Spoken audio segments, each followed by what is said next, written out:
One of the fundamentals that we hold true is the idea of learning through play. So developmentally, play-based learning allows children to ask questions. It helps them build the fundamental skills for both cognitive play, but also for social emotional skills that they may not have had prior to coming here. Sometimes they're very creative. They make things I would have never thought of with the different materials. Or we quickly shift from a football goal to a hibachi grill. They cook in front of you.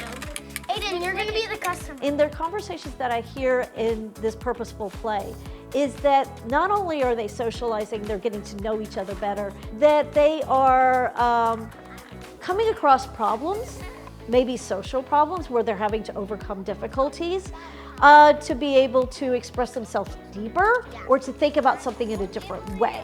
They're doing a lot of digital media, not always out with other children playing, and so this provides that opportunity to build imagination, to build creativity, to problem solve. It is so wonderful to see the children just going back to what it means to be a kid, playing. And just to be able to socialize and to be able to create, to be able to explore, to be able to express themselves in their natural way, as kids do. We are Chandler Oaks Elementary, and this is a classroom close-up.